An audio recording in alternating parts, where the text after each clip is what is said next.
살아계신 하나님의 말씀입니다. 함께 고백드리겠습니다. 함께요. 때가 제6시쯤 되어 해가 빛을 잃고 온 땅에 어둠이 임하여 제9시까지 계속하며 성소의 휘장이 한가운데가 찢어지더라. 예수께서 큰 소리로 불러 이르시되 아버지여 내 영혼을 아버지 손에 부탁하나이다 하고 이 말씀을 하신 후 숨지시니라. 백부장이 그 된 일을 보고 하나님께 영광을 돌려 이르되 이 사람은 정녕 의인이었도다 하고 이를 구경하러 모인 무리도 그 된 일을 보고 다 가슴을 치며 돌아가고 예수를 아는 자들과 갈릴리로부터 따라온 여자들도 다 멀리 서서 이 일을 보느니라. 공회의원으로 선하고 의로운 요셉이라 하는 사람이 있으니 그들의 결의와 행사에 찬성하지 아니한 자라. 그는 유대인의 동네 아리마대 사람이요 하나님의 나라를 기다리는 자라. 그가 빌라도에게 가서 예수의 시체를 달라 하여 이를 내려 세마포로 싸고 아직 사람을 장사한 일이 없는 바위의 판 무덤에 넣어두니 이날은 준비일이요 안식일이 거의 되었더라. 갈릴리에서 예수와 함께 온 여자들이 뒤를 따라 그 무덤과 그 시체를 어떻게 두었는지를 보고 돌아가 향품과 향유를 준비하더라. 아멘.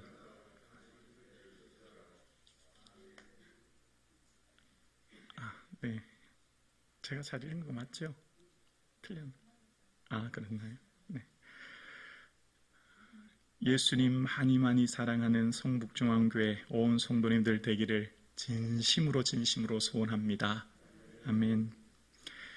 교회에는 두 부류의 사람이 있습니다. 교인이라고 합니다. 종교 생활하는 사람입니다. 문화 생활하는 사람입니다. 내 만족을 위해서 교회만 왔다 갔다 하는 사람입니다.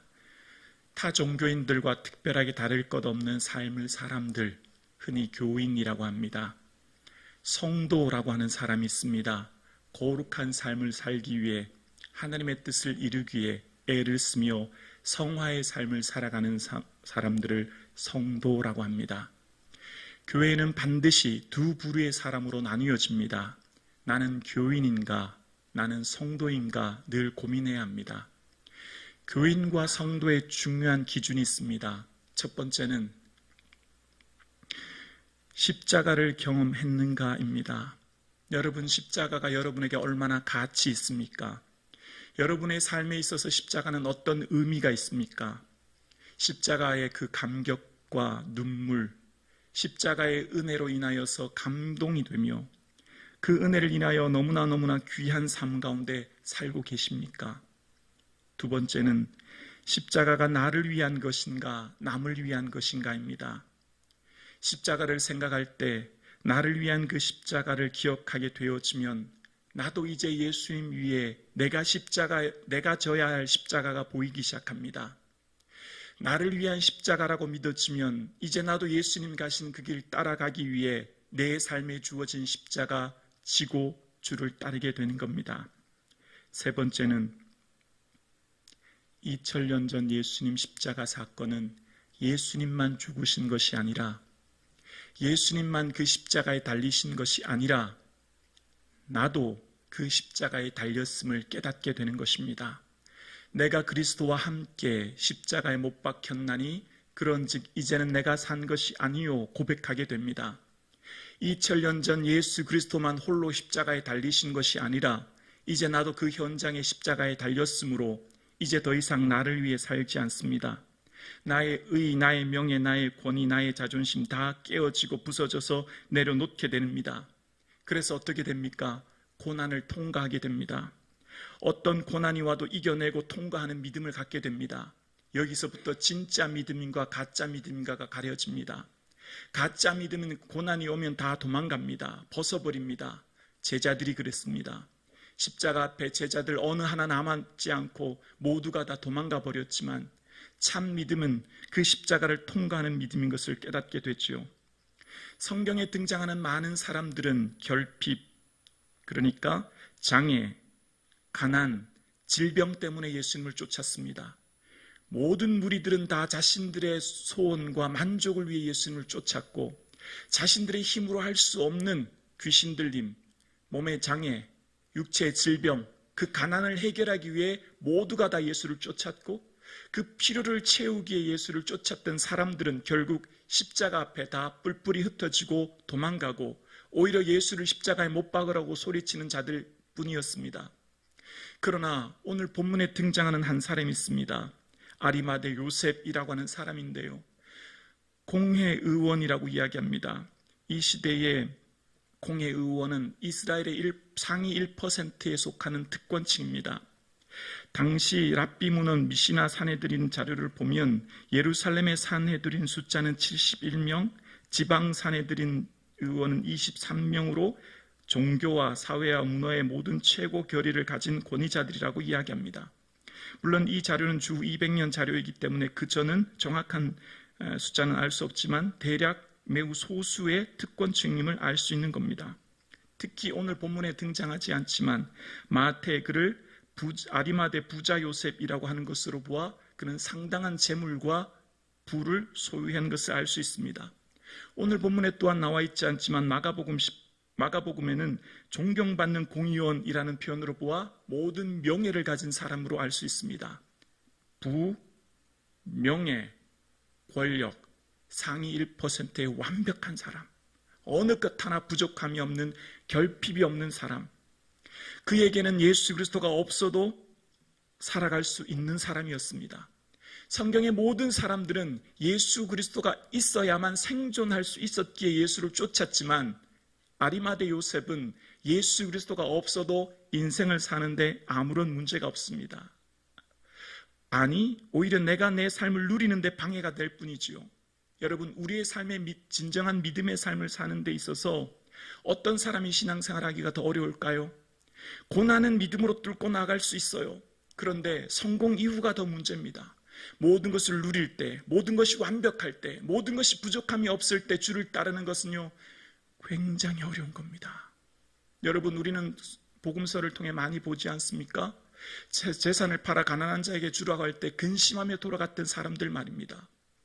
그렇기에 우리의 삶의 모든 것을 완벽하게 누리며 모든 부와 명예와 권력과 건강까지 누린 사람이 예수님을 쫓는다는 건요, 얼마나 어려운지 몰라요. 이 세상은 나 자신을 위해 누리고 나 자신을 위해 즐기고 나 자신을 향해 살기에도 바쁜 삶 아닙니까? 그런데 오늘 본문에 등장하는 아리마대 사람 요셉은 하나님 나라를 기다렸다고 했습니다. 이 땅에 소망 두지 않고 하나님 나라를 기다렸고 그는 예수 그리스도를 빌라도에게 찾아가 시체를 달라고 했습니다.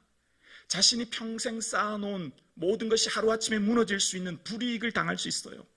예수와 같은 패라고 이후에 그는 모든 권력과 명예와 부를 잃어버릴 불이익을 감수한 겁니다.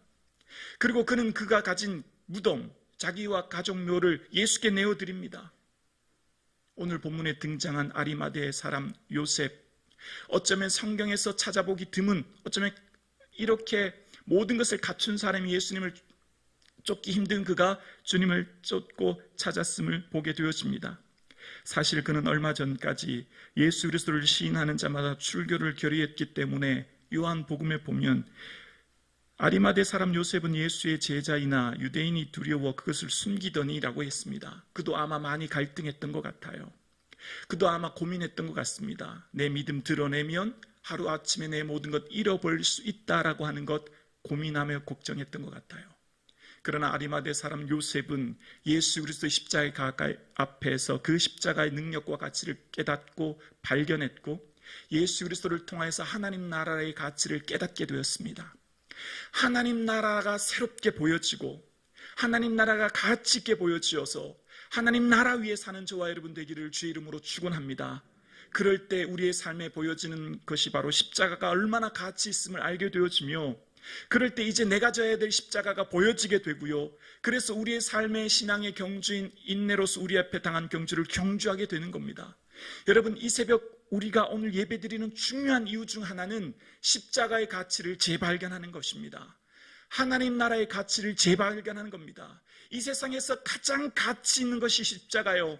이 세상에서 가장 존귀한 것이 예수 그리스도요. 이 세상에서 어떤 것과도 바꿀 수 없는 것이 하나님 나라임을 믿는 저와 여러분 될 수 있기를 주의 이름으로 축원합니다.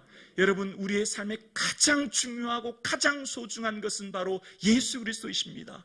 그것을 발견한 아리마대 요셉은 내 모든 것 내어주어도, 내 모든 것 포기해도 그 가치를 놓칠 수 없었기에 주를 위해 모든 것 드릴 수 있었던 겁니다. 여러분, 우리의 삶의 교인이 아니라 성도가 될 수 있기를 주의 이름으로 축원합니다. 내게 주어진 십자가 내가 지고 내 삶의 예수 그리스도가 얼마나 소중한 것임을 알아 내 삶에 그를 위해 살아가는 삶을 사는 삶, 그가 바로 아리마대 요셉이었습니다.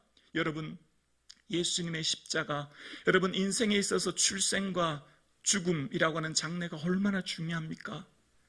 하나님의 아들이 이제 십자가에 죽으셨습니다. 일반적으로 십자가는 그 십자가의 시체를 버려둠으로 많은 동물의 먹이가 되거나 썩게 한다고 합니다. 비참한 죽음을 맛보게 하는 것이죠.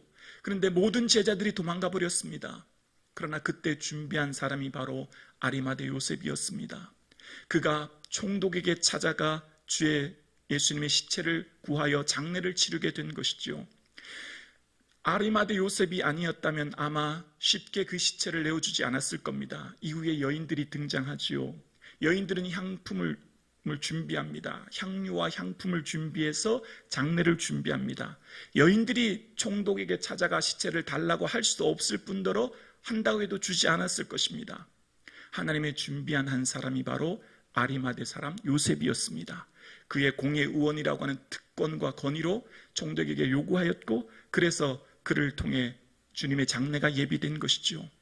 주님을 향해 내게 주신 모든 건강과 부와 명예는 주께서 내게 주신 사명인 줄로 믿습니다. 이것이 발견되어질 때 내 삶에 이것 때문에 내가 누리려고 하거나 내가 할 만큼 했다라고 주님 앞에 할 수 없습니다. 여러분, 충성에는 한계가 없어요. 충성은 죽을 때까지입니다. 죽도록 충성입니다. 왜일까요? 십자가의 가치는 어떤 것과도 바꿀 수 없고 내가 할 만큼 했다고 할 수 없어요. 죽도록 충성해도 바꿀 수 없는 것이 십자가여 영생의 은혜이기 때문입니다. 여러분, 우리의 삶의 믿음의 경주를 완주하는 힘은 무엇일까요? 십자가의 가치를 재발견하는 것이며 십자가 앞에 내 삶에 남겨진 삶이 새로워지는 겁니다. 여러분, 십자가 앞에 눈물과 감격과 은혜가 충만한 이 아침 되기를 주의 이름으로 축원합니다.